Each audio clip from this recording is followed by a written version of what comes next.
Welcome back everyone, this is Renee Millman here. I'm going to be talking to you today about stretches you can do to alleviate tight shoulders. Now whether you sit at a desk all day and you have your hand propped up on your desk with your hand on a mouse, or if you work with your hands, or if you just store tension in your shoulders, this video is for you. Now one thing I want to mention is about posture. Many times we either walk around with our shoulders rounded inwards, or we might, without realizing it, hold one shoulder higher than the other, or maybe both elevated a little bit and not even be aware of it. So one challenge I have for you is to start becoming aware if you are holding one shoulder or both high or up throughout your day. Just start to notice as you're going through your day, just at some random point, bring your awareness to your shoulders and see, where am I? What's going on? Many times I catch myself doing this, holding one shoulder a little bit higher than the other, and I'm like, okay, drop that back down. So, with the four I'm going to be showing to you today, the only equipment you're going to need is a yoga strap. If you don't have a yoga strap, don't worry, you can use a belt, so go to your closet and get out a belt. And that's pretty much it. The other one you might need is a yoga mat. And I'll explain that to you when I get to that one. Okay, so here we go. Okay, stretch number one is called rabbit pose. This pose is wonderful. It's going to stretch out the top of your upper back right here, the shoulder blade area and the trapezius muscle. The trapezius is this meaty muscle right at the top. It comes up your neck and then it goes down the back in kind of a V shape, going to about kind of like the middle part of your back, kind of like that. So what you're going to do is you need a mat or someplace kind of soft for your knees. I have a mat here that's very dense, so I am comfortable putting my knees directly on this, even though I got this hard floor underneath me. But if you need a little bit more padding for your knees, you can always take a blanket or a firmer pillow, not a pillow that's too cushiony, and use that. And I'll explain that more in just a moment. So here's what you do. I'll show you the pose and then I'll break it down step by step. Rabbit pose is basically where we're going to get into a hands and knees position, more or less. I'm going to reach back and place my hands over my heels. I want to hold onto my heels really, really tight throughout the whole process. I'm going to place my head, the top of my head, right here in front of my knees, and then I'm going to roll to the top of my head and lift up my hips. All the while, I will be tractioning or pulling against my hands to create the stretch here in my upper back. So it looks like this. I'm going to place my head right here. I'm going to lift up my hips, hold on tight to my heels, and as I lift, I'm creating more of a pull. At the same time, you want to be pulling your abs in. That's very, very important. So as the back of the body is rounding and getting this incredible stretch, the front of the body wants to be pulling in and be very, very active. So don't forget that part. So let's go over that one more time. Hands to your heels. Place the head here. Roll to the top of your head, not the back. So you could place your head, depending on your spine and your flexibility, you could place your head right here, or maybe out in front a little bit. Kind of play with it and see what feels right to your body. So I'm going to lift up, pull in my abdominals, and there you go. It's wonderful. And you'll feel that right away. It's also very calming and relaxing. Now, again, as I said a minute ago, if you need more padding and support for your knees, take a blanket,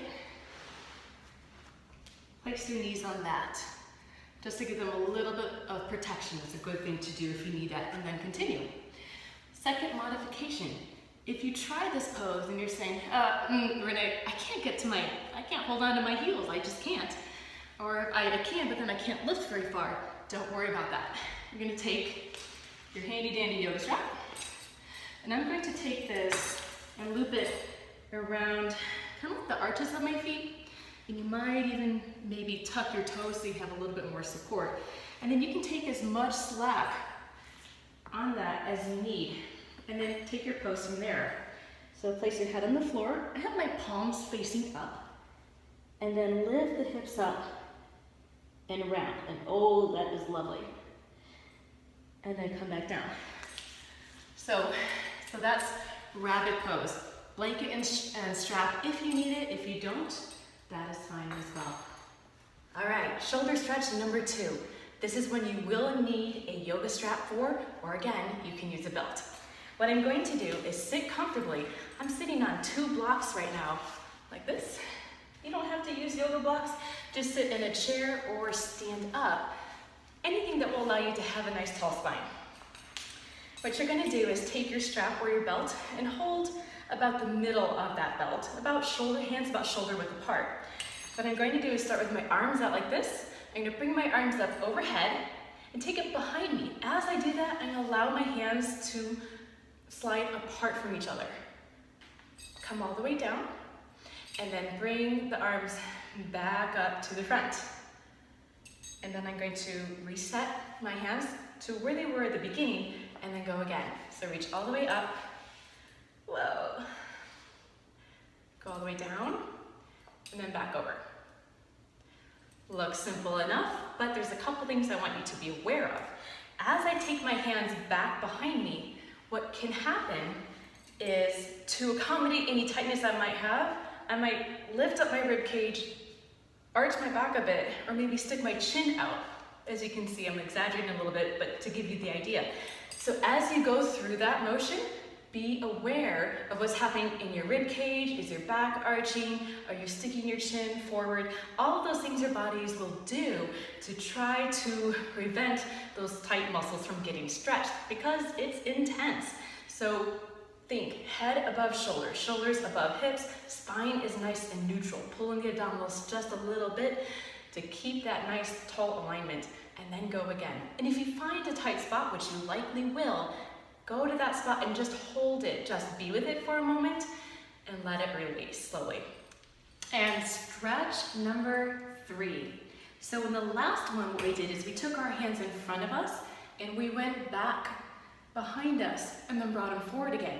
This one, you're going to do the opposite. You're going to start from behind and go forward. You will need your yoga strap for this as well. So what I'm going to do is take this behind me. Now you're going to be standing up. I'm just crouching down so that I can get my whole body in this shot. But you're going to be standing in a straddle, or you can stand with legs closed. I'll explain in just a second. So I'm going to have my hands with my palms facing away from me. If you have really flexible shoulders, you can forego the strap and just take your hands in an open clasp like this behind your back. So here's what it looks like. I'm going to stand in my straddle split like this with my feet parallel, my palms are facing away from me. I'm going to fold forward, keeping my knees just a tiny bit soft, and then allow my hands to go over the top. I take them as far as they go, and then hold, and then come back up. So you get the added benefit of this wonderful hamstring stretch. Now, if that isn't right for you, you can always do this from a forward fold. Legs together, knees soft, or maybe knees bent a lot, depending on what your hamstrings need, and then fold. You can even rest on your thighs a little bit, as I'm doing here, and then come on up. So that is a wonderful way to allow the shoulders to stretch from a different perspective. When you fold over with that strap, I want you to allow the shoulders to come up the neck. Your shoulders may not allow that to happen, but that's okay. If they feel like they can release that way, allow it to happen. Okay, this brings us to our 4th and final shoulder stretch. This is going to help open up the front of the shoulders. It's also going to give you a nice stretch in your chest muscles or your pectoral muscles. All that you need for this stretch is a yoga mat. Now I have a bolster here in the corner, which is wonderful, but chances are you may not have a bolster at home if you're not a yoga teacher. So since I want to make this easy and adaptable for you and something you can do without having to spend money, if you have a yoga mat, that will work perfectly. Or if you have a blanket such as this one, and if you have 2 of them, you could fold them together and then roll them into a nice roll, kind of like this. But for now, I'm going to use the yoga mat. What I'm going to do is turn long ways on my mat, and I'm going to place this right up against my body like that.